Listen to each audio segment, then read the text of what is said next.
caros professores, queridos alunos, ilustres convidados. Boa noite a todos.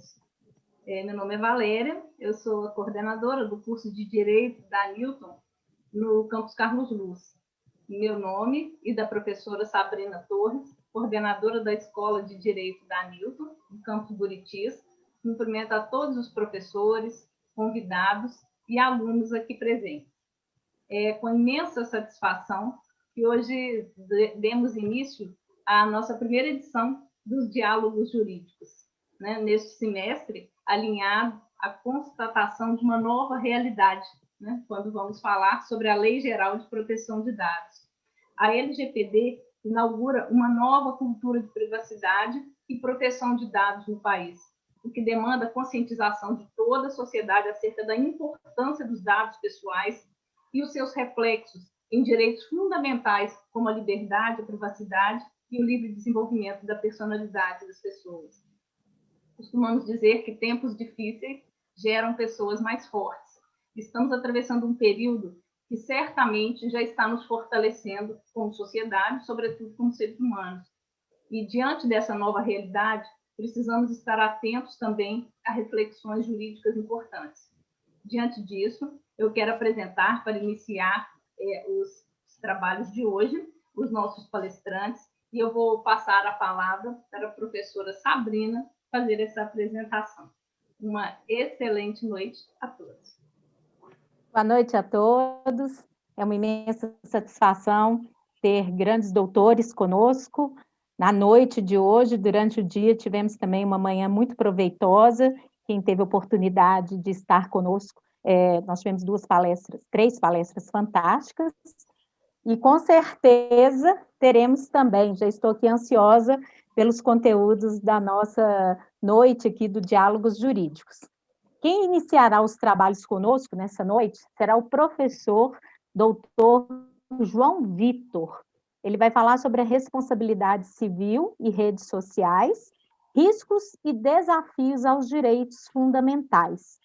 O professor João Vitor, ele é defensor público no estado do Paraná, pós-doutorado no Mediterranean International Center for Human Rights Research, me perdoem aí se o inglês não estiver correto, mas é da Itália, né? Pós-doutor em Direito, doutor em Direito do Estado, mestre em Direito Civil, autor de várias obras aí dedicadas também ao estudo do direito digital. Só o currículo aqui, né, professor, já deu uma palestra. Nós estamos aí ansiosos por ouvi-lo. Tenham todos uma boa noite. Em nome do professor, em meu nome da Valéria, já agradecemos a presença de todos, justificamos aqui a ausência do professor Dr. Michael, que nos ajudou aí na coordenação do evento. Ele teve uma outra aula e não pôde estar aqui presente, um outro evento. Sem maiores delongas, passo a palavra para o Dr. João. Muito bem, então, boa noite a todas e todos. É uma alegria muito grande falar, sem poder abraçar e comer um pão de queijo aí com vocês, né, da Newton Paiva. É uma alegria muito grande poder cumprimentar a professora Sabrina, a Valéria, a professora Cíntia, o professor Daniel, Suelen, todos aqueles que hoje estão presentes nessa, entre aspas, mesa nossa, né? E que, na verdade, é um bate-papo, além que muito me alegra, muito me deixa contente, em especial por ter como debatedor um bom e velho amigo lá da Universidade Federal de Uberlândia, quando pude lecionar por lá, né? O tema da nossa intervenção, além também, claro, de cumprimentar os meus alunos da UniOeste, que hoje nos prestigiam aqui, também por estarem estarem presentes virtualmente no seu horário de aula, né?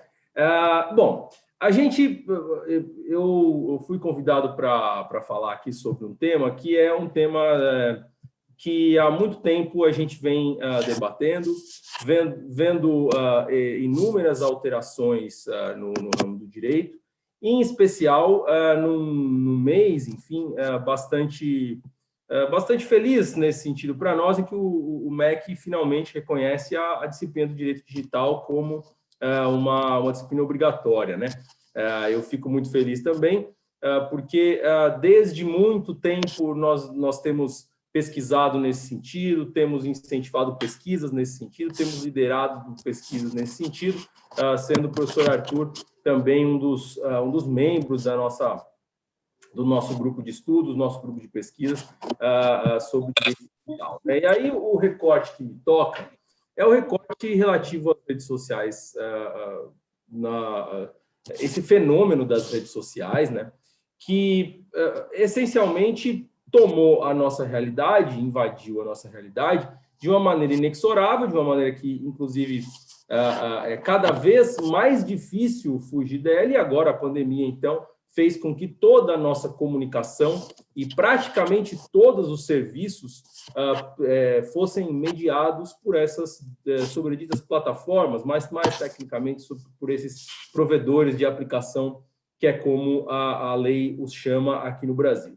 Então, de antemão, assim, a pergunta que sempre se fez desde o início, né, ante essa nova tecnologia, essas novas tecnologias da comunicação, da informação e comunicação, né, que vem se desenvolvendo e vem essencialmente se alastrando na nossa vida através de modelos de negócios essencialmente da iniciativa privada, né, e, naturalmente, se da iniciativa privada estão, e uma das primeiras perguntas que nós vamos fazer daqui a pouco, fazem parte do mercado de consumo, cada vez mais o que nós temos é a pergunta, mas, afinal, em que medida normas de ordem pública, em que medida é possível tutelar os direitos fundamentais daqueles que se utilizam dessas plataformas de alguma forma, né? Muito bem. Primeiramente, então, como o tema é sobre direitos fundamentais, vamos delimitar um pouco ele, né? Ou seja, é verdade que nós temos um rol, uma carta, pensando-se no Brasil, uma carta extensa de direitos fundamentais, mas, ao mesmo tempo, e nós temos também o reconhecimento dentre os direitos fundamentais ao longo dessas últimas décadas e de recompreensão da hermenêutica constitucional. O professor Bazan, que é um grande especialista nessa área, de nos dizer o seguinte: olha, a ideia de que há direitos e deveres como situações jurídicas estáticas, ela vai se esvaindo no tempo, à medida que o que se tem, em especial nas normas constitucionais, são direitos que não são absolutos, né? E que, portanto, em algum momento haverá aparentemente alguma espécie de choque, né? E aí a colisão é realmente aparente, porque o ideal é que o próprio sistema se compreenda, pensando numa perspectiva telomaniana aqui, que o próprio sistema, então, reconheça esses ruídos de comunicação, se abra para recompreendê-los e achar uma solução, né? E aí, então, nós temos as tecnologias da informação e comunicação, trazendo a primeira pergunta: puxa vida, mas como que nós vamos aplicar normas de ordem pública, como que nós vamos determinar certas coisas a prestadores de serviços, aqueles que se auto-intitulam plataformas tecnológicas, inclusive que prestam esses serviços internacionalmente, com toda a carga que no início, né, das tecnologias da comunicação e da informação e comunicação se tinha. Quer dizer, então o provedor é situado na Califórnia, o site é situado na Índia, e como que nós vamos, então, cumprir uma decisão judicial, qual norma vai se aplicar, em suma, como o direito, através de uma técnica milenar, porém rudimentar, que é a de escrever normas e fazer com que, através da interpretação, as pessoas tenham deveres, direitos, faculdades, posições jurídicas, enfim, como fazer com que isso se aproxime, né? Então, aí uma primeira questão relativa à regulamentação jurídica, para a gente introduzir o tema, da própria internet, né? Então, primeiramente, e isso ainda é um eco muito forte dentre aqueles que trabalham com tecnologia de alguma forma, estaríamos diante de um ambiente que cujas normas jurídicas tradicionais não se coadunam, né? Não caberiam nisso. Ou seja, para parte da doutrina e para parte dos especialistas nesse sentido, e isso é uma corrente que ganha muita força inicialmente, mas ainda tem ecos até hoje, não seria possível regulamentar a internet. A internet ela seria regulamentada eventualmente através de normas autoassociativas ou das relações contratuais, né? E aí hoje, quando a gente olha, por exemplo, para as redes sociais, e em especial quando a gente pensa em toda uma parte, né, que a LGPD tangencia a nossa disciplina, a Lei Geral de Proteção de Dados tangencia a nossa disciplina, eu sempre abro com essa pergunta, né? Quando a gente entra no Insta, no Face, no TikTok, em qualquer desses provedores de aplicação, desses aplicativos, a gente, em tese, não paga nada, né? Mas desbalmam que se você não paga nada, você é a própria mercadoria. Então, ou seja, são serviços que são prestados aparentemente de graça, mas são remunerados com algo que é cada vez mais valioso e cada vez mais se reconhece o valor e a importância de protegê-los, que são os dados pessoais. Então, de posse dessa situação, se nós fôssemos para essa linha de que tudo seria regulamentado pelos contratos, tudo seria gerido por aqueles que criam as tecnologias e as regras, então, seriam... esse ambiente de regras seria impossível, impassível de regulamentação, naturalmente nós chegaríamos a um problema de que a internet é uma terra sem lei, né? E aí lembro o meu querido co-orientador do mestrado, o professor Guilherme Magalhães Martins, mestre de todos nós, né? Imagino que o professor Arthur também se lembre bem do nome do professor Guilherme. Quer dizer, não dá para falar que a internet é uma terra sem lei. Pelo contrário, né? Se alguém diz que é uma terra sem lei, pelo contrário, a lei deve cada vez mais olhar para esse fenômeno e procurar regulamentá-lo e, eventualmente, sancionar condutas, né? Então, esse é o primeiro ponto, quer dizer, a tal chamada doutrina da cyber anarchy, né, da anarquia digital, que os críticos a ela assim o denominaram, acabou por ser taxada nesse sentido. É impossível se regulamentar a internet por meio da própria tecnologia. É impossível que os próprios players desse ambiente possam se autorregulamentar. Inicialmente, o próprio sistema de nomes de domínio assim o intentou, né, através de normas autoassociativas, mas não esse tipo de coisa não vingou. Cada vez mais os países foram legislando sobre o assunto e cada vez mais o que se tem em que pese haja outras doutrinas e outras linhas de pensamento, no sentido de que seria ideal que nós, então, isso tem crescido nos últimos tempos, tivéssemos regras que fossem não só dependentes de um sistema judicial, de um sistema institucional, mas que pudessem ser auto-aplicáveis através da tecnologia, como os filtros de conteúdo, e que isso tem crescido muito agora com o avanço cada vez mais frequente dos algoritmos sobre a nossa vida, né? E da própria inteligência artificial, que inclusive está aí atrás do professor Bazin, o nosso livro sobre inteligência artificial, que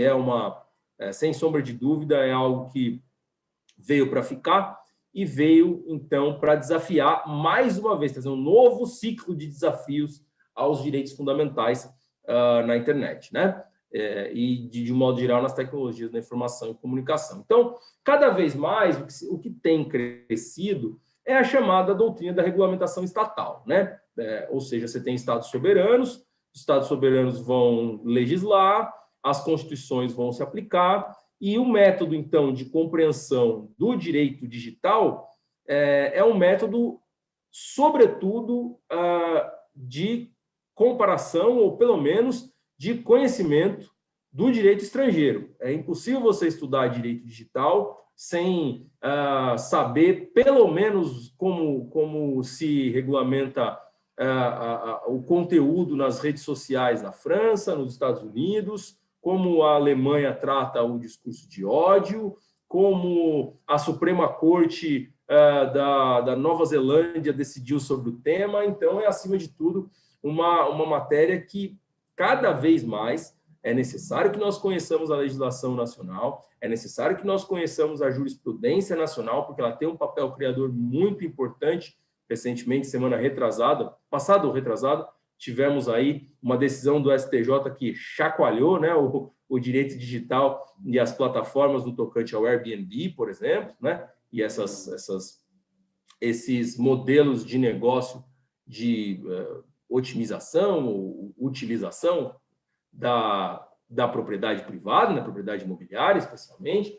Então, é uma matéria que ela é um processo lembrando aqui da metáfora do Orkniana, de uma novela em cadeia, né? E cada vez mais você tem que prestar atenção no próximo capítulo dessa série, porque ele é bastante desafiador. De toda sorte que nós temos hoje a prevalência, então, como regulamentação da internet, da teoria, então, da regulamentação estatal. É mais do que legítimo legislar sobre o tema, é mais do que legítimo que os países tenham a sua soberania incidente sobre essa tecnologia que é internacional, e isso é cada vez mais frequente. Aí o Brasil, então, ao longo dos últimos 20 anos, tem tentado se aproximar e regulamentar o tema, sendo os capítulos, digamos assim, né, já que nós estamos falando da novela, os capítulos mais proeminentes, o Marco Civil da Internet, né, que é uma lei de 2014, a 12.965, e agora informando, e como eu disse, tangenciando, porque nós sabemos que proteção de dados pessoais vai muito além do direito digital, quer dizer, para a parte da doutrina, é um direito fundamental autônomo, inclusive, como no Brasil não há essa previsão expressa na Constituição, mas na Europa isso existe, o direito à proteção dos dados pessoais, ele vai, então, ganhar uma proporção gigantesca que vai para muito além da nossa disciplina, mas a tangencia muito, porque, como eu disse, nós estamos diante ainda, né, de uma gama de serviços prestados por intermédio de uma tecnologia em que, brincadeiras à parte, como fiz anteriormente, nós somos a mercadoria. E nós somos a mercadoria por quê? Porque nós estamos diante de contratos que são aparentemente gratuitos, como eu disse, aparentemente a gente não paga nada, mas que são essencialmente onerosos, né? São essencialmente onerosos e fazem de nós, consumidores, mais vulneráveis do que nunca. Ou qualquer um pode ler aí as notícias nos últimos tempos e ver que nós estamos cada vez mais vulneráveis do ponto de vista dos nossos dados pessoais. E se os dados pessoais são o novo mote da economia, existe até uma crítica à frase que eu vou falar agora, bastante severa e bastante rica, né, de que os dados seriam o novo petróleo. Tomara que não, porque o petróleo já gerou muitas guerras ao longo do século passado. O que interessa é saber que a proteção dos nossos dados pessoais ela está em xeque em modelos de negócios que são geridos por remuneração indireta.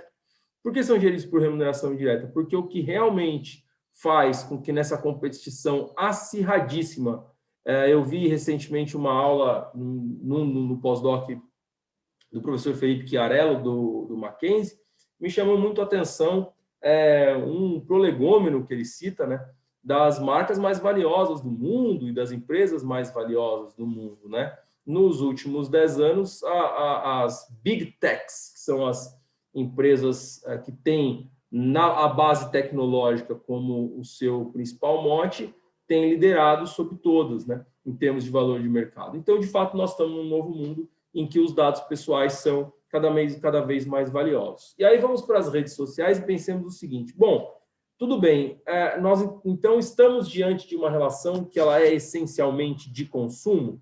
A doutrina sempre levantou essa bandeira em dizer, na verdade, que sim, se trata de uma relação de consumo, mas se estamos diante de uma relação de consumo, e em especial aqueles que vêm sob a ótica dos fornecedores, dizem, nós temos um problema, que é o fornecedor responsável pelo acidente de consumo de maneira objetiva, independentemente de culpa. E em um ambiente de hiperinformação, em que, inclusive, o modelo de negócio é propiciar ao consumidor e propiciar, supostamente, ao cidadão que ele se manifeste com ampla liberdade de expressão, nós estamos diante de um problema que, se responsabilizado o provedor absolutamente por isso, independentemente de culpa. Portanto, a empresa, o provedor, terá, em contrapartida, um dever geral de vigilância do conteúdo.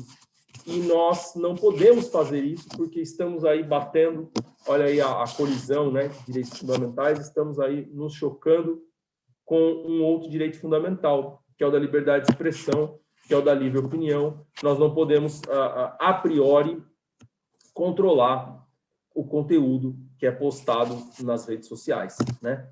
Não podemos controlar de nenhuma forma, porque se trata de liberdade de expressão. De outra parte, outro setor da doutrina e também da jurisprudência, em alguns países da legislação também, tem dito, olha, tudo bem, a liberdade de expressão, ela existe, ela é um gigante, ninguém aqui ousa dizer que a liberdade de expressão deveria ceder a prioristicamente a outras situações jurídicas fundamentais, a outros valores constitucionais, mas, como dito lá atrás, absolutamente nada é absoluto. Nem mesmo a mais cara das liberdades deve ser vista como absoluta.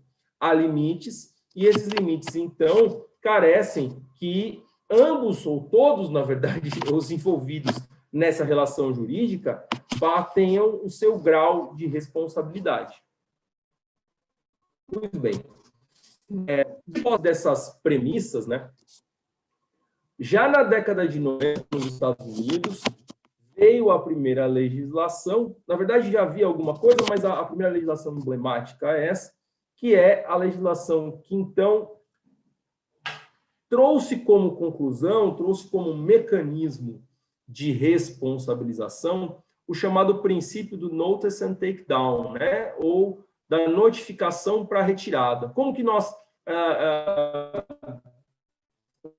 resolvemos o problema dos conteúdos que são? Resolvemos da seguinte forma: aquele que administra o site, aquele que administra o que eles chamam de plataforma, né, acaba por ser responsável, ao menos, em propiciar um meio para a comunicação por parte do lesado de que se sentiu lesado e de que aquele seria um conteúdo, então, ilícito, né? A partir dessa comunicação, se o provedor não tomar providências o mais rápido possível, poderá vir a ser responsabilizado conjuntamente com aquele que postou, certo? Então, esse princípio do notice and take down, que orienta a legislação americana, ele, até hoje, é a alma do negócio, né? Do negócio. Eventualmente, não é a alma dos negócios dos provedores. Por quê? Porque se critica muito isso, que, em tese, daria muito poder, inclusive, a essas hoje chamadas Big Techs, né? De poderem influir não só se o Arthur não gostou do que o professor João Vitor falou, ou se o professor João Vitor não gostou do que o professor Arthur falou, mas também poder influir em decisões sobre qual marca você vai mais consumir, sobre qual religião você vai seguir, sobre a sua orientação sexual e, eventualmente, sobre a própria democracia. Ou seja, hoje a privacidade, pensada como privacidade contextual, ela não protege só o dado sensível, né? Ela protege todo dado que, interpretado ou reinterpretado, pode levar a alguma formação sensível, que são aquelas mais ligadas aos aspectos existenciais, aos aspectos da própria dignidade da pessoa humana, né? Então, esse é o grande ponto. Entre a liberdade do que fala e a dignidade daquele que se sente ofendido, nos Estados Unidos se tomou como ponto de partida esse princípio da notificação para retirada. Como o Brasil incorporou essa legislação, incorporou com quase 20 anos de diferença, né? O Brasil incorporou através do artigo 19 do Marco Civil da Internet, que, como eu disse, é a Lei 12.965 de 2014, que procurou trazer uma pré-ponderação de interesses, porque esse é o papel do legislador. Olha, nós temos 2 direitos fundamentais, o legislador, então, vai dizer, olha, nós vamos pré-ponderar os interesses. A regra é essa. E aí os hard cases, eventualmente, poderão vir a ser desafiados no judiciário. A ideia é essa. O Marco Civil da Internet, então, falou, olha, entre um e outro, em tese, prevalece a liberdade de expressão. E, de fato, ela deve prevalecer mesmo, né? Mas ela prevalece da seguinte forma. Não é apenas, não é possível se obrigar o provedor a responder, e aí responder civilmente, né, por danos materiais, morais, ou mesmo pela obrigação de retirar aquele conteúdo, não é possível obrigá-lo apenas com uma notificação extrajudicial. É necessário que haja uma decisão judicial que contenha, inclusive, o link ou o local específico da obrigação, como diz a lei, né? Então, com base nisso, o juiz determinando, o provedor vai lá e retira essa informação, porque aí sim, ele tem o crivo do juiz e ele, aí, a partir daí, se não tomar a providência cabível, terá a responsabilidade civil correspectiva. Então, esse foi o ponto do Marco Civil. Quer dizer, esse foi o ponto que o Brasil, a forma como o Brasil viu a problemática. A grande questão é que parte da doutrina, e importando também aspectos da doutrina americana, da doutrina estrangeira em geral, tem visto que nas redes sociais, e em especial nos últimos tempos, tem crescido de maneira massiva, quer dizer, em massa, danos que vão além do próprio indivíduo, né? Óbvio que você não pode dizer que um perfil falso, por exemplo, como eu, desde a minha dissertação de mestrado já falava, necessariamente será um dano em si. É possível que a gente faça um perfil falso de humor, por exemplo, e ali esteja legitimamente exercendo a liberdade de expressão. Agora, um perfil que usa a imagem da pessoa, que emula, que simula, na verdade, que se tratar de outra pessoa, apenas para angariar seguidores,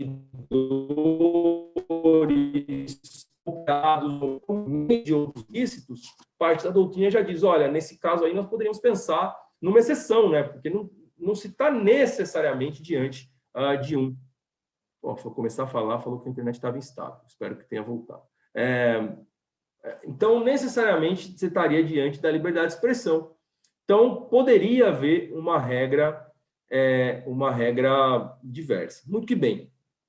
Esse é o primeiro passo, esse é o primeiro ponto que parte da doutrina começa a criticar, preconizando por eventuais exceções do que o Brasil adotou como regra, né? Porque o Brasil não adota só o tal do princípio do notice and take down como os americanos. O Brasil adota um princípio do notice and take down, digamos assim, especial, que nós chamamos de notice and take down judicial, né? No Brasil,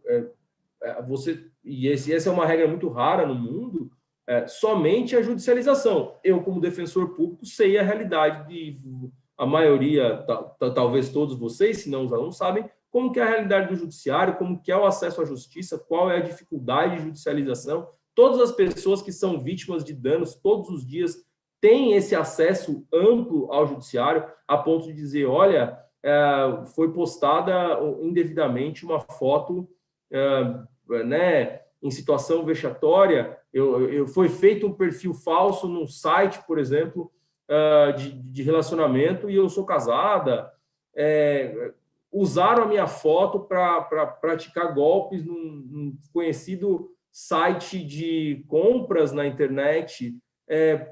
Será mesmo que tudo isso é liberdade de expressão? Será mesmo que eu vou ter que procurar o judiciário para retirar esse conteúdo, porque a prioristicamente nós estamos diante da liberdade de expressão?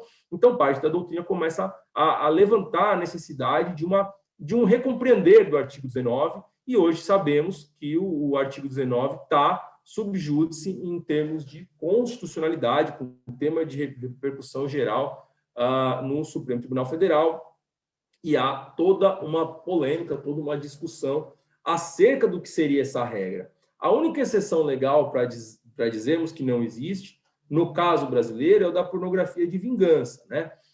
O Marco Civil da Internet diz que nesse especificíssimo caso, que é um caso gravíssimo, né, em que muitas vezes nós temos uma sociedade que estruturalmente privilegia certos grupos e certos indivíduos. Então, infelizmente, em termos estatísticos, a pornografia de vingança é, via de regra, praticado contra mulheres. Então, a pornografia de vingança, por exemplo, ela faz parte de todo o arcabouço, o triste arcabouço da violência doméstica e familiar. Bom, nesse caso, o Marco Civil trouxe uma exceção. Quer dizer, olha, se são postadas fotos íntimas sem autorização da pessoa, é possível que ela não tenha que procurar o judiciário, não tenha que procurar, mas possa, mediante apenas, né, a notificação do próprio provedor, obter o dever desse provedor de retirada dessas imagens íntimas divulgadas sem autorização, né? Agora, essa é a única exceção legal. Os perfis falsos, por exemplo, eles não são uma exceção legal. Para você retirar um perfil falso, por exemplo, de uma rede social, é um calvário, ainda que tenha lá o denunciar aqui, porque esse denunciar aqui é uma incorporação da regra americana. E em algumas vezes se retiram esses perfis falsos. Agora, e os danos causados durante isso? Né? Essa foi a pergunta da professora Heloísa Helena Barbosa, durante a minha defesa de dissertação de mestrado, que eu nunca esqueci, que eu falei, olha, eventualmente, se você tirar o perfil falso, né, mesmo num sistema extrajudicial, você cessa o dano. Ela falou, mas e os danos causados durante o tempo em que esse perfil esteve online? Quer dizer, pois é, são danos e podem vir a ser reparados. Né? Por hora, o que nós temos? Nós temos uma regra que privilegia a liberdade de expressão, e privilegia a liberdade de expressão como ponto de partida, indo para grande parte da doutrina, um pouco além do que a liberdade de expressão. E aí eu chamo a atenção, já encaminhando para o final, para deixar também tempo aos meus debatedores, né? Nós encaminhamos para outros riscos que nos últimos 3, 4, 5 anos, não, eu diria que surgiram, mas chamaram a atenção pela grandiosidade dos danos potenciais e os recentes episódios de terrorismo, enfim, os recentes episódios no mundo chamam bastante atenção nesse sentido, porque, na verdade, nós estamos diante de riscos que vão, inclusive, na minha humilde visão, além do individual, né? E aí eu chamo a atenção para o discurso de ódio, que foi, inclusive, o tema do meu pós-doutorado, uma alegria muito grande poder ter estudado na Universidade Estadual do Norte do Paraná, minha querida UEMP, sobre isso, porque o discurso de ódio, primeiro, ele advém de uma fratura, né? Porque, de antemão, quando se fala em discurso de ódio, parte já dizem, mas e a liberdade de expressão? Nos Estados Unidos, inclusive, há uma crítica muito severa à própria compreensão do que é discurso de ódio. Se discurso de ódio, na verdade, não veio para ceifar um direito que eles consideram como fundamental e inabalável. Só que mesmo nos Estados Unidos, há grande parte da doutrina que diz, olha, e cito aqui o grande professor Cass Sunstein, de Harvard, que é um constitucionalista que eu gosto muito, quem me conhece sabe, vai dizer, olha, nenhum direito é absoluto, nem mesmo a liberdade de expressão, razão porque, sim, é possível que haja limites a ela, e o discurso de ódio é algo que deve ser coibido. E aí, bom, o discurso de ódio, essencialmente, é conceituado, né, como aquele conjunto de ideias propagadas e divulgadas para vilipendiar, como menoscabo à dignidade de grupos minoritários, né? E então começa-se a ir além de um dano individual. Começa-se a questionar, inclusive, em que medida que uma regra que veio para proteger a liberdade de expressão a priori, na verdade, não guarnece e torna irresponsáveis aqueles que fomentam e lucram com racismo, com misoginia, com xenofobia, com, enfim, todos esses danos que vão além do indivíduo, vão além daquele que sofre, né? Em uma pesquisa jurisprudencial, pôde-se ver que no Brasil há um reconhecimento do discurso de ódio como um ato ilícito em geral. Não obstante, há muitas discussões sobre qual é a estratégia normativa legislativa para coibi-lo, né? Por exemplo, o que nós temos com relação ao discurso de ódio, né? Ele seria uma exceção ao artigo 19 do Marco Civil ou seria necessário mesmo assim, a judicialização, a indicação de links, a tentativa de coibição desse discurso de ódio no plano individual, sendo que na internet a informação se multiplica em milésimo de segundo. Então, às vezes, 1 minuto, 10 minutos que um post ficou online, ele pode ter causado danos irreparáveis a coletividades. Então, ficam aí alguns questionamentos, né? Qual seria a estratégia normativa para isso?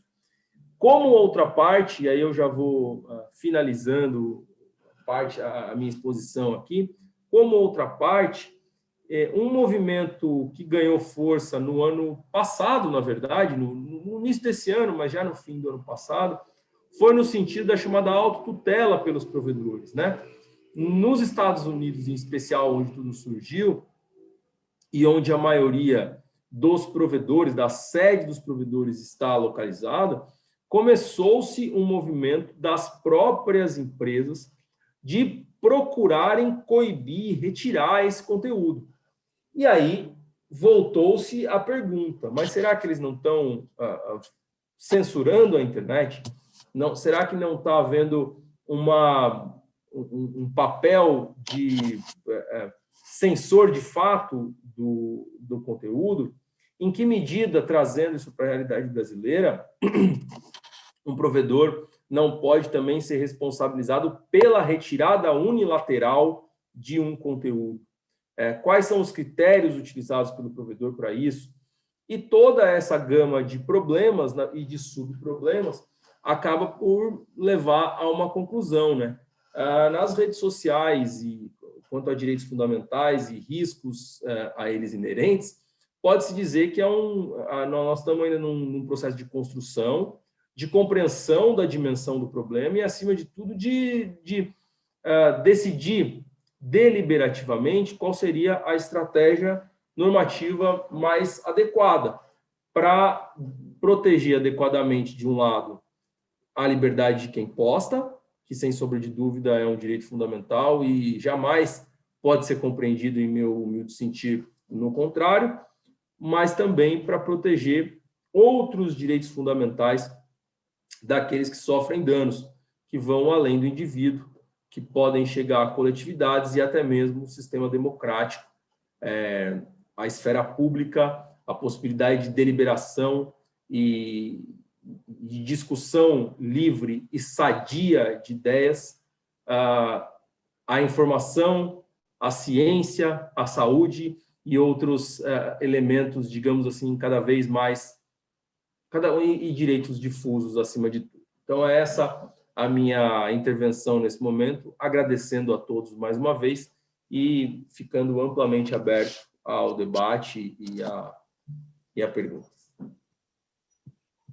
Doutor João Vitor, muitíssimo obrigada pelas suas palavras, né? Realmente é um presente ouvi-lo e as suas palavras nos trazem aí esclarecimentos e reflexões que são absolutamente relevantes, né, para os dias de hoje. Então, vivemos tempos em que as informações são muitas, nem sempre esclarecedoras, então ouvir pessoas do gabarito do senhor realmente é um presente, né? Então, fica aqui o nosso profundo agradecimento e nós vamos dar sequência a essas reflexões, a esse debate, com as palavras, né, que o doutor Arthur Bassan vai nos agraciar agora na sequência. Então, se o senhor quiser e puder ficar, para a gente será uma enorme alegria e honra tê-lo conosco. O doutor Arthur Pinheiro Bassan, ele é doutor em Direito, mestre em Direito pela Universidade Federal de Uberlândia, pós-graduado em Direito Constitucional pela Faculdade Damásio, tem formação em hipnose pela Sociedade Brasileira de Hipnose, é associado titular do IBERC, é professor adjunto na Universidade de Rio Verde, Univer, e ele fará uma palestra sobre o direito ao sossego na sociedade da informação. Doutor Arthur, passo a palavra. Boa noite, professora Valéria. Boa noite aos colegas, aos alunos.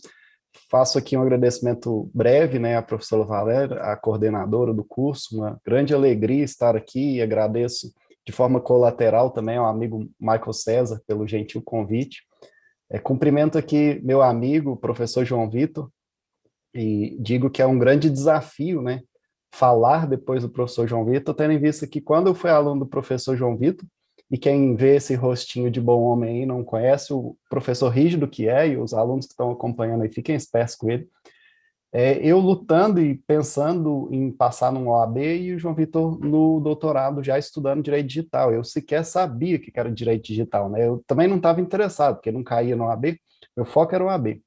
Então, um grande desafio estar aqui ao lado dele, mas ao mesmo tempo uma grande honra, felicidade, um amigo, e agradecer a todos, dizer que é uma honra estar aqui nesse evento tão brilhante e com palestrantes pelo teor do conteúdo aí tão bons. Me sinto honrado e feliz, espero que eu possa contribuir aqui com reflexões também importantes nesse momento que a gente vive, definido como a sociedade da informação. Então, antes de começar efetivamente a falar sobre o meu tema, eu vou mencionar alguns exemplos de vida minha mesmo, da minha vida em si, porque como professor de direito do consumidor, eu gosto de brincar que eu sou o consumidor exemplar, porque tudo quanto é tipo de problema e acidente de consumo que é possível acontecer, acontece comigo, é quase a lei de Murphy, né? Para vocês terem uma ideia, já aconteceu uma vez entrando em empresa, eu não gosto de mencionar o nome das empresas, era o Carrefour, eu tomei um choque entrando no estacionamento, quando você tira o ticket ali, né? Qual a chance de você tomar um choque, né? Quando aperta o botão do ticket. Pra vocês terem uma ideia de como que acontece esse tipo de coisa na minha vida enquanto consumidor, e isso é legal porque eu consigo trazer os problemas do dia a dia, da prática, para a reflexão teórica. Então, o primeiro exemplo que eu gosto de mencionar, assim que eu passei no concurso e aquela alegria, né, de estar ali concursado, enfim, ter uma renda, né, saiu da vida de estagiário, eu comprei um carro que já era um sonho já de universitário, em uma concessionária, enfim, de uma determinada marca. E veja o que aconteceu. Depois dessa aquisição, praticamente todos os finais de semana, sexta, sábados, eu recebia não só ligações, como também mensagens no WhatsApp, sempre me convidando para algum evento na loja. Era lançamento de carro, era churrasco, era promoção. Todos os finais de semana, sem cessar, eu recebia mensagens daquela concessionária. E não adiantava bloquear número, não. Bloqueava um, surgia outro número. Bloqueava um número, surgia outro. Né? E, veja, chegou um tempo em que eu implorava, né? A pessoa me ligava, olha, nós estamos com promoção aqui, tem um churrasco, pelo amor de Deus, não me liga mais, eu estou custando pagar esse carro aqui, né? Eu não consigo comprar um novo, né? Me tirem da lista de marketing de vocês. Mas um evento, assim, que me chamou muita atenção, e aí eu já era um doutorando, já estava pesquisando e de olho nesse tipo de situação, foi uma aula que eu estava mencionando de direito civil, autonomia privada e a liberdade em si, estava falando sobre os direitos relacionados à população gay. E aí falando da união estável homoafetiva, o reconhecimento pelo próprio CNJ, as facilidades do reconhecimento daquela união em si. E aí quando eu cheguei em casa, mexendo como qualquer pessoa normal, mexendo nas minhas redes sociais, como o professor João Vitor bem disse, me começa a aparecer publicidades do Booking, só que publicidades totalmente direcionadas ao público gay. Basicamente eram vários homens de sunga, abraçados e alguma chamada do tipo aproveite a sua melhor viagem, alguma coisa nesse sentido. E aí, veja, eu já posso perguntar aqui, eu estou vendo, nós somos quase 150 pessoas aqui no YouTube, né? Eu consigo ver o auditório assim, lotado, as pessoas lá no fundo um pouco dormindo, aqui na frente mais atentas. Muita gente eu poderia jogar, e quem nunca sofreu algum tipo de assédio de consumo? E quando eu falo assédio de consumo, são ligações reiteradas, são mensagens no WhatsApp, são mensagens em aplicativos diversos, e-mails, são publicidades que aparecem nas nossas redes sociais enquanto estamos navegando, que aparecem no navegador enquanto você está pesquisando alguma coisa no Google, né? Vai mandando no chat aí quem já passou por esse tipo de situação, né? Colegas, para vocês terem uma ideia do tamanho do problema que a gente está aqui, há poucos dias eu estava conversando com um colega também pesquisador, e ele me disse que o avô dele faleceu de Covid, E no outro dia que ele faleceu, as empresas, as instituições financeiras já estavam ligando para a avó dele, oferecendo empréstimo consignado para a pensão que ela receberia pela morte do marido, né? No outro dia, eu estou falando, morreu em um dia, no outro dia, já havia informação pelas instituições financeiras de que aquele sujeito havia falecido, deixou uma viúva que receberia uma certa pensão e aquela pensão poderia ser objeto de um determinado empréstimo consignado. E essas ligações geralmente não tem dia, não tem hora, não tem horário, né? Não tem nenhum critério, vamos dizer assim, ético e moral para ocorrer. Elas simplesmente ocorrem e parece que é tentando vencer pelo cansaço mesmo. Então, veja, qual o problema que eu jogo aqui no ar, e foi um problema que me atormentou bastante tempo? Se a gente perceber, nós hoje temos duas vidas. Nós temos uma vida no plano real, material, e você encosta nas pessoas, você anda, você caminha, e nós temos uma segunda vida, que é a chamada vida virtual. E aqui ela é exposta aí nas nossas redes sociais, e-mail, no nosso WhatsApp, enfim. Aquilo que Stefano Rodotà chama de corpo eletrônico, eu vou dizer aqui que é uma segunda vida, aquilo que Roger Clark chama de persona digital. Então, veja, a própria doutrina, ela já vem demonstrando que existe isso, existe uma vida além disso que a gente chama de corpo físico, material e tangível. E aí o problema que apareceu para mim, refletindo diante dessas situações, era o seguinte: como que o direito pode dar uma resposta para essas perturbações que a gente tem, essas importunações que surgem a partir desses assédios de consumo? Porque, veja, quando você começa a receber ligações, mensagens, você acaba tendo o seu sossego interferido, você acaba tendo o seu sossego perturbado, né, a expressão correta aqui. E aí é interessante perceber que se antes a gente tinha lá nos direitos reais, a vizinhança, aí tinha aquele seu vizinho chato que ouvia Gustavo Lima de madrugada e tal, e a perturbação do sossego seria isso aí, o seu vizinho chato. Hoje, quando a gente entra na internet, e aqui a ideia da sociedade da informação, está todo mundo conectado, né? É como se você fosse vizinho de todo mundo. E veja nós aqui, sentados numa mesa redonda, cada um num lugar do país, né? E aí esse sossego, que antes se dava pela importunação do seu vizinho, agora ele passa a ter um novo reflexo, e é um reflexo que surge a partir das conexões em rede na internet. E aí, para responder esse grande problema, como o direito dá uma resposta para essas perturbações de sossego, a gente pode pensar aqui em três grandes nortes, vamos dizer assim. O primeiro é entender quais são os paradigmas que estão por trás aqui. Ou seja, o professor João Vitor até falou das questões dos direitos fundamentais, da hermenêutica constitucional. Será que, sob essa ótica do direito digital, da sociedade da informação, não começam a surgir novas necessidades de direitos fundamentais sendo reconhecidos? Agora, direitos fundamentais sob a ótica da sociedade da informação? Eu diria mais. Será que nós não temos que avançar da tutela de um corpo físico, como eu disse para vocês aqui, real, que você toca, material, e também abranger um corpo eletrônico, na expressão feliz do professor Stefano Rodotà? E aí, por fim, será que não precisamos, e aí o professor João Vitor fala muito disso, e extremamente importante, pensar numa responsabilidade civil para aqueles que perturbam o sossego? Ou vamos pensar de outra forma? Será que o assédio de consumo que nos perturba, ele não pode ser considerado um dano? Então, partindo dessas três hipóteses, nós podemos inicialmente falar desses paradigmas. Porque, vejam, praticamente todos os professores de direito constitucional, eles passam por aquelas gerações ou dimensões dos direitos fundamentais. E veja que muito dessa construção se relaciona à própria lógica de produção mercantil que estava naquele contexto. Então, quando você pega os direitos de liberdade ou os direitos de primeira geração ou dimensão, nos parece que é aquele movimento que surge praticamente junto com o surgimento do Estado e também com a modificação, quando a burguesia começa a tomar o poder. Quando aquele poder, que era um poder absolutista, que às vezes a gente olha para os nossos noticiários no Brasil, né, e pensa, será que está voltando, né? Mas, enfim, quando a gente vê aquele contexto, nada mais é do que a própria sociedade mudando a sua estratégia de produção de mercadorias, ou a sua estratégia econômica em si, que faz surgir um direito fundamental extremamente importante, que é a liberdade nos seus vários aspectos. Liberdade aqui civil, política, enfim.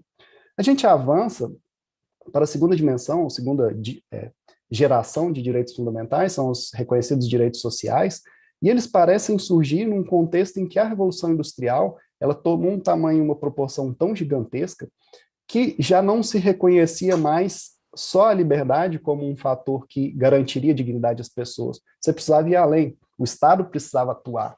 E aqui nós temos o exemplo clássico da queda da Bolsa norte-americana. Você tem lá um marco histórico importantíssimo que permite nessa reflexão daquele Estado que era, a princípio, totalmente liberal. E a gente avança para o surgimento da terceira geração, a dimensão de direitos difusos e coletivos, e aqui eu ponho uma exclamação gigantesca, né, porque me parece que é onde nós estamos agora. Apesar de ter, por exemplo, o professor Paulo Bonavides, que cria mais classificações ou cria novas formas de visualizar direitos fundamentais, me parece que você consegue enquadrar quase todos eles na ideia de direitos difusos e coletivos, que surgem, nas palavras do professor Anderson Perry, especialmente a partir da globalização. E aí você tem 3 fatores muito importantes aqui para a gente compreender isso. Primeiro, dentro daquela ótica de produção, como eu estou mencionando para vocês, para a gente trazer esse diálogo, economia e direitos fundamentais, um avanço da eletrônica. Daquelas indústrias que eram feitas com trabalho manual, operário, né, proletários, começa a ser uma indústria automatizada. Soma-se a isso as multinacionais, que passam a operar no mundo inteiro com um potencial gigantesco, não só de riqueza, mas também de alterações. Vamos pensar aqui no próprio meio ambiente. E ainda, além disso tudo, e que aqui nos parece o mais importante, a concepção da sociedade como uma sociedade de rede, como o professor Manuel Castells fala. Então, veja, como o professor João Vitor falou de forma muito brilhante, eu diria assim, né, nós podemos pensar que, atualmente, pensando nesse contexto de indústria automatizada, presença de multinacionais, e vejam, nós estamos falando aqui das 10 maiores pessoas com riqueza no mundo, 6 ou 7 são pessoas privadas, são empresas, pessoas jurídicas, que têm mais capital do que um Estado, que um país, e, na grande maioria, multinacionais. E soma-se a isso a revolução da própria informação, através dessa sociedade de rede. E aí você começa a ter a riqueza circulando no mundo através das informações. Vejam se o Google não é um dos grandes expoentes da informação como uma grande riqueza, como o professor João Vitor falou, o novo petróleo. A informação, ou os dados pessoais, vamos dizer assim, ele é o novo petróleo no nosso contexto.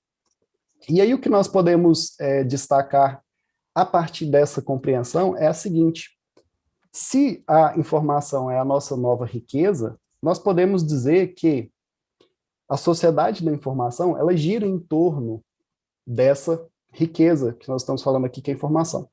E isso, para o raciocínio que eu quero construir aqui, é muito importante, tendo em vista que, se você tem no seu público-alvo uma definição do nicho, como falam no marketing, você acaba potencializando aquilo que nós chamamos de publicidade.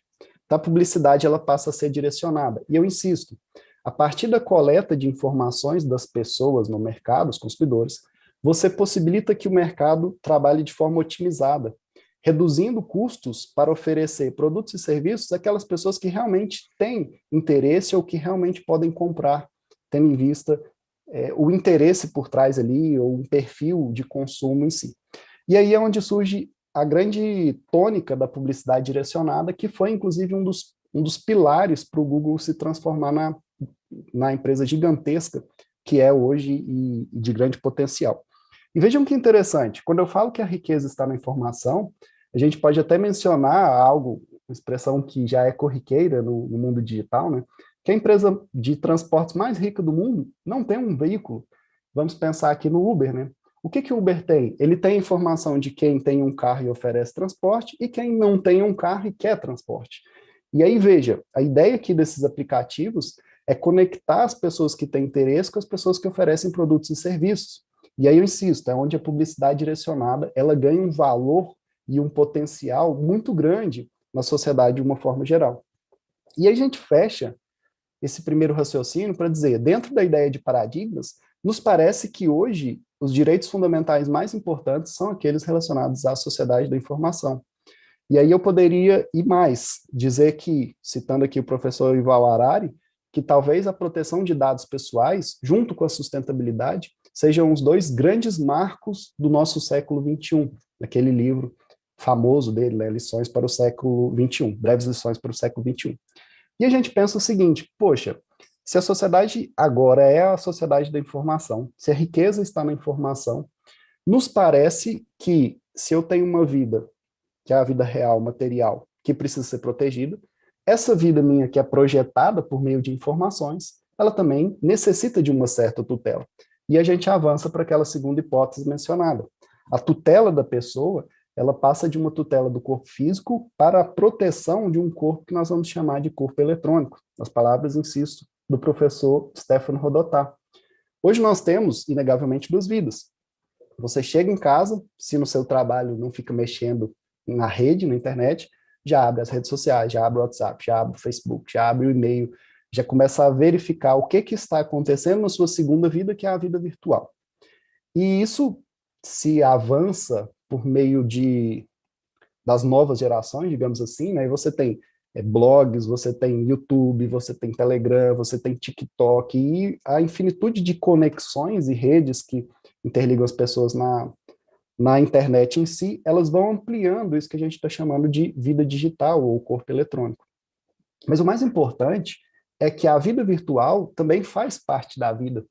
E aí o professor Stefano Rodotà destaca isso. Hoje, se nós estamos falando de liberdade, a liberdade não é só uma liberdade do habeas corpus, é uma liberdade também que tem que estar inserida na forma com que a pessoa trafega na internet. E vejam que interessante, volto aqui nas experiências pessoais. Quando eu fazia faculdade, tinha alguns colegas que não tinham redes sociais. Não tinham, simplesmente não gostavam.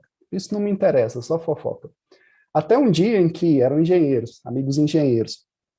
É um dia que teve uma palestra de um CEO de uma grande empresa de engenharia lá, e ele disse que quando a pessoa chega no RH para ser contratada, se ela não tiver rede social, ela é considerada uma pessoa de difícil convivência, e ela já está fora, né? E a gente poderia ir mais. Hoje você pede um visto para os Estados Unidos, eles vão pedir o seu Facebook, para verificar se você não tem tendências terroristas, né? Então, o que eu estou mostrando aqui para vocês é que é praticamente impossível hoje a pessoa ter uma vida normal sem estar inserida no mundo digital, sem ter o seu corpo eletrônico. E isso é tão interessante que, se nós formos pensar, os nossos smartphones muitas vezes parecem até parte do nosso corpo, né? Quem aí nunca teve aquela sensação de membro fantasma? Você sai sem o celular e sente o celular tocando no bolso, né? Quando percebe, não tem celular ali. Veja que isso já é uma demonstração da forma com que o nosso cérebro está conectando com esses instrumentos de tecnologia, né? A síndrome do membro fantasma, para quem não sabe, é aquela situação em que a pessoa às vezes teve uma amputação, mas o cérebro ainda não identificou ou não conseguiu identificar que não há mais aquele membro. E a pessoa sente dores, ela sente cócegas, né? Ela sente como se o membro fosse efetivamente real, tendo em vista que o nosso cérebro ele é extremamente elástico, né? Muitas vezes ele não fez essa conexão de que ali falta um membro. E olha o ponto que nós chegamos, porque o celular ele gera não insatisfação, mas ele te gera um aflito como se você tivesse com ele quando não está com ele, né? Você sente ele tocando quando ele sequer está próximo de você. Inclusive tem um julgado muito interessante, que é do Tribunal de Justiça do Rio de Janeiro, em que um sujeito era jogador desse Warcraft, esses RPGs, confesso que eu não conheço direito, mas sei que existe uma legião, existem fãs, pessoas que vivem em função desses jogos, que ganham dinheiro com isso, inclusive. E o que aconteceu? A plataforma do Warcraft, ela identificou, por meio do seu sistema de proteção ali, que o sujeito aparentemente tinha roubado, vamos dizer assim, né? Ele tinha usado password na minha época, como dizia. E aí a punição era, você está fora da plataforma. Só que o que acontece? Eu estou falando aqui de uma plataforma de jogadores que estão inseridos milhões de usuários. E se eu não me engano, esse sujeito brasileiro, carioca, estava entre os 100, top 100. E veja que isso para uma pessoa que gosta de jogo, isso para uma pessoa que gosta de RPG, é tão importante quanto nós aqui para a docência verificamos, por exemplo, conquista de um doutorado, o professor João Vitor aí, colecionador de pós-doutorados, né? Para o sujeito que joga Warcraft, estar no top 100, é você ser um grande vendedor de livros jurídicos, vamos dizer assim, né? E o que aconteceu? Essa ação foi parar no Tribunal de Justiça do Rio de Janeiro e o desembargador entendeu o seguinte: olha, você não pode expulsar o sujeito de um jogo, tendo em vista que existem ali representações da pessoa, o nome dela, a imagem, a reputação, que precisam ser respeitadas.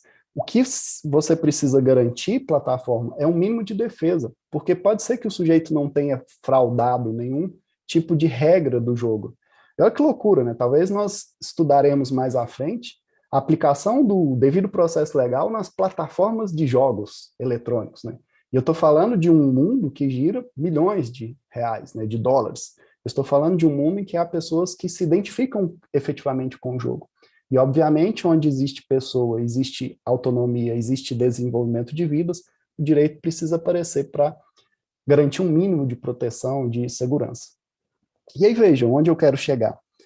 Quando eu falo de corpo eletrônico, quando eu falo de vida virtual, eu falo dessa segunda vida nossa, eu estou, em resumo, dizendo que são dados, são informações que se relacionam à pessoa e que são que trafegam na rede, vamos dizer assim, né? Dado pessoal nada mais é do que aquela informação que está relacionada a você, seja o seu nome, sua foto, seu CPF, e-mail, enfim, tem uma porção de possibilidades de uma informação se transformar em um dado pessoal. E aí a gente pode até pensar, né? Ou refletir. Já reparou como que nossa vida parece cada dia mais um Big Brother, né? E aí eu volto no meu exemplo, né? Quando eu estava dando aula e falando das conquistas do público gay, né, a união estável homoafetiva agora facilitada, o meu celular estava ouvindo o que eu estou falando. Que loucura, né? Eu digo até mais, né? Esses dias eu estava conversando com um grande amigo nosso também, o José Faleiros, que inclusive vai palestrar aqui amanhã, e assistam, porque ele é um gênio do direito digital. Estava conversando com ele no WhatsApp, vejam, uma conversa privada, falando a respeito da necessidade que eu estava sentindo à época de ter uma noção de italiano. O que apareceu no meu smartphone, né, logo depois dessa conversa? Cursos de italiano. Então, no Instagram, minhas redes sociais começaram a me mostrar a possibilidade de aprender italiano, porque eu estava no WhatsApp, conversando numa conversa privada com um amigo que precisava aprender italiano. Então, o que eu quero mostrar para vocês é que, quando a gente parte para essa sociedade da informação, quando eu falo de corpo eletrônico, eu estou mencionando os nossos dados. E os nossos dados pessoais estão circulando aí por todos os lados. Veja se não estão circulando aqui minha imagem, minha voz, meu nome, meu currículo, né, como a professora falou no começo da apresentação. E aí a gente pode pensar o seguinte: nos parece que essa proteção de dados, e eu falo isso até amparado aqui no professor Stefano Rodotà, no professor Danilo Doneda, que é um dos grandes nomes que trouxe as palavras do Rodotà para o Brasil, que a privacidade, ela parece ter tomado um novo significado. Aquilo que nós chamávamos de privacidade, quando a gente pensa no mundo digital, se transforma em dado pessoal. Aquilo que eu estava conversando com meu amigo no WhatsApp era a minha privacidade, mas era também os meus dados pessoais, informações do que eu estava conversando, de quais eram os meus interesses, o que eu estava precisando. E aí aquela frase famosa, né, que a gente sempre estuda quando vai analisar a privacidade, que é o right to be let alone, o direito de ser deixado em paz ou ser deixado só, ele parece migrar para a proteção de dados e dizer o seguinte: nós temos o direito também de não termos os nossos dados utilizados sem o nosso consentimento, sem o nosso interesse, sem a nossa autorização. E aí é onde eu fecho e entro aqui na última reflexão do nosso bate-papo. Será que esse assédio de consumo, que usa os nossos dados pessoais, ele não é, no final, uma prática abusiva? Será que essa publicidade direcionada, que aproveita desses dados pessoais, das nossas conversas, do que a gente pesquisa na internet, dos nossos amigos em redes, será que ele não está violando a lei? Será que nós não podemos pensar em um direito ao sossego, agora no mundo da internet, na sociedade da informação? E aí, a conclusão que nós podemos chegar é a seguinte: primeiro, o CDC, o Código de Defesa do Consumidor, apesar de ser norma de 1990, ele já traz um regulamento muito bom para as publicidades. Traz lá a proibição da publicidade enganosa, traz lá a proibição da publicidade abusiva. E nos parece que, somado à Lei Geral de Proteção de Dados, como o professor João Vitor falou, uma lei importantíssima, não só para o direito digital, para o direito do consumidor essencial, ela traz também uma porção de regulamentos que vai dizer, peraí, o uso de dados, ele não é assim, livre, vamos dizer assim, né? A internet não é um mundo de ninguém. Até porque, como minha orientadora falava, a professora Thames Limberger, os atos lesivos que você via no mundo físico, agora eles se transportam para o mundo digital. Olha o estelionato, né, digital. Olha a própria ideia o professor João Vitor falou aí do pornô de vingança, né? Veja, aquilo que acontecia, aquelas práticas ilícitas que aconteciam no mundo real, agora elas começam a migrar para o mundo virtual. E, obviamente, o direito precisa dar respostas, o direito precisa resolver esse tipo de situação. E aí, já fechando a minha ideia, lembrando que o professor Tim Hu, quando ele fala que na internet um dos mercados mais importantes é o mercado da atenção, aquilo que você direciona a sua atenção, como o meu colega disse, né, pensando no Bauman aqui, se você não paga nada, você é o produto, e se você está dando a atenção àquilo ali, você é o produto, e é um produto quase pronto para ser jogado no mercado, né, é onde entra a ideia do direito ao sossego. Por quê? Porque, no fundo, a internet ela vive por meio de dados pessoais das pessoas. A internet, visualizem sempre a internet como um grande mercado, um shopping gigantesco, onde tudo que está ali, ou pelo menos a grande maioria das coisas que estão ali, querem te levar a pressionar para consumir algo. Os seus dados estão circulando, e existem uma porção de técnicas importunadoras que aproveitam do neuromarketing das formas mais grotescas que vocês imaginarem para fazer com que você compre, para fazer com que você adquira produtos e serviços. Talvez alguém aí já tenha visto o oferecimento de um curso, né? Olha, essa semana é a semana da aprovação no OAB. Para você entrar lá e ter todos os 7 segredos para passar no OAB sem estudar mais do que 15 dias, é só você clicar, arrasta para cima, coloque o seu e-mail, né? Veja, você acha que ele coloque o seu e-mail, ele é uma prática ingênua, né? Na verdade, o que eles querem é o seu interesse, a sua atenção, somado a um dado pessoal onde haverá comunicação. E com certeza, com esse e-mail, vem uma porção de outras informações.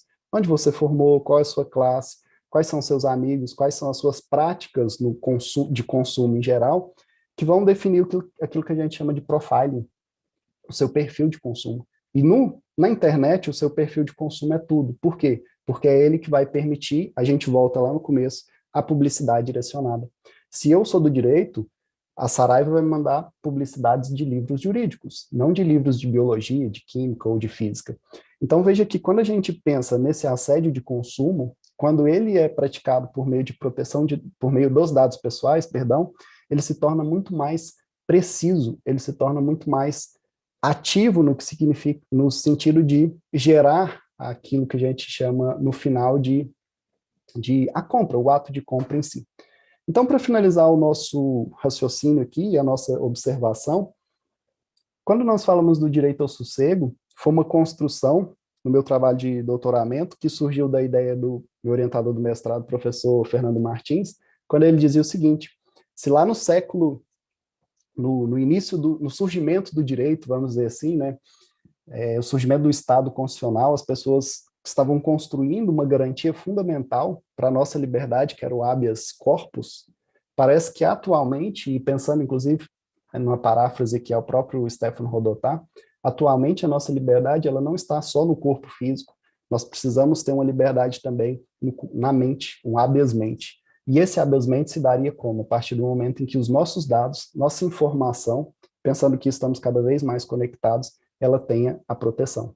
E aí, concluindo, nós podemos dizer que o direito ao sossego nada mais é do que uma forma de as pessoas serem protegidas de qualquer tipo de prática do mercado, especialmente do mercado virtual, na internet, que faça com que a pessoa tenha que aceitar ou mesmo receber qualquer tipo de publicidade ou oferta que não foi solicitada. Como eu disse aqui, seja mensagens pelo WhatsApp, por mensagens mesmo no celular, ligações, e-mails, enfim. A ideia do direito ao sossego, portanto, é construir um núcleo de proteção onde você pode ter uma vida que, além de tudo, seja uma vida de sossego, de paz, que eu acho que dentro de um contexto de hiperinformação, a gente nunca precisou tanto de, além de ter tempo, e aqui até menciono o professor Marcos Dessone, lá da teoria do desvio produtivo, não basta que o consumidor, e todos somos consumidores, não basta que o consumidor tenha o seu tempo respeitado, que o tempo, ele é um direito, ele é um bem jurídico vital, vamos dizer assim. Esse tempo precisa ter um tempo de sossego. Então, essa é a ideia por trás da abordagem aqui. Mais uma vez, muito obrigado a todos, e eu fico à disposição se tiver alguma dúvida, algum comentário. Brilhante exposição. Eu acho que eu ficaria aqui a noite toda, né? Todos nós, para poder continuar ouvindo. Eu quero agradecer aos ilustres professores por essas riquíssimas exposições de hoje. Agradecer aos nossos professores aqui presentes, em especial o professor Michael, pela organização do evento, pelo convite. Me parece que deu uma conexão estável aqui, mas são os ossos, né? Como a gente viu, né? Pela manhã, eu ouvi uma expressão, aliás, já anotei aqui o habeas mente, que eu não vou esquecer nunca mais, mas quando nós ouvimos pela manhã aqui, que nós vivemos na era da infosfera, porque antigamente a gente falava assim, agora eu vou dar uma fugidinha ali para o mundo virtual. Pós-pandemia, eu acho que nós só estamos e do corpo físico. E achei brilhante quando a gente fala aí sobre a questão das reflexões dos nossos direitos fundamentais, a questão da responsabilidade civil e como nós somos o produto, né? Pensem hoje também ouvimos sobre isso, pensem quando a gente pega aí, né, o Facebook e faz lá aquele teste, qual princesa da Disney você se parece? E aí, de repente, você está lá fazendo nada e quer saber que princesa da Disney, e você forneceu ali todos os seus dados. E, ao mesmo tempo, na medida em que a gente cede os nossos dados para todos esses órgãos, por outro lado, nós estamos ali, aí vem lá um teste, você está de acordo, eu quero terminar ali o meu teste, a gente concorda com tudo, e cede mais direitos, cede mais dados, o novo petróleo está aí, né? Então, a gente usando aí plataformas gratuitas, ninguém, o meu professor no doutorado falava isso, olha, ninguém é o modo, somos esse produto. Então, acredito que hoje nós vamos partir aí, né, para a noite com essas reflexões e, sobretudo, pensar nesse direito ao sossego. Eu tenho meu corpo virtual aí, meu corpo eletrônico, adoro, a professora Valéria, ela não é tão fã, ela gosta mais do físico do que o corpo eletrônico, mas eu vou dormir aí com essas reflexões, acredito que grande parte dos alunos, pelo que eu acompanho ali no YouTube também, né, e o nosso direito ao sossego, né, então, habeas mente para nós, responsabilidade civil, por aquilo que a gente posta e, ao mesmo tempo, o direito de postar. Então, assim, só tem efetivamente a agradecer pelas brilhantes exposições, pensar, né, como que nós vamos lidar com tudo isso, que é a nossa nova realidade, que é essa realidade virtual. Agradecer mais uma vez e convidar a todos para estarem conosco no segundo dia do nosso Diálogos Jurídicos. Amanhã nós teremos palestras tanto pela manhã quanto à noite. Vamos falar sobre a discriminação, o algoritmo e Lei Geral de Proteção de Dados, a proteção da privacidade do consumidor na Lei Geral de Proteção de Dados, inclusive com o professor Faleiros, como vocês disseram aí, ele estará conosco aí amanhã, na parte da manhã. Falaremos ainda sobre portabilidade de dados na Lei Geral de Proteção de Dados, e à noite nós vamos falar sobre a questão da responsabilidade civil na Lei Geral de Proteção de Dados e a proteção de dados na saúde, com os desafios do médico e os pacientes digitais. Então, imperdível aí amanhã também, quero convidar a todos a estarem presentes. Sem maiores delongas, lembrando que nós temos aula no segundo horário, para que nossos queridos alunos estejam todos presentes. Não tem nem desculpa, porque nós estamos no mundo virtual, então a gente vai sair de uma sala e entrar para a sala de aula aí para o segundo tempo. Agradecer mais uma vez aí aos professores, né? Convidar numa sala real, tomando um cafezinho, né? E que em outras oportunidades também, ainda que virtualmente, será um prazer tê-los conosco novamente. Muito obrigada a todos e boa noite.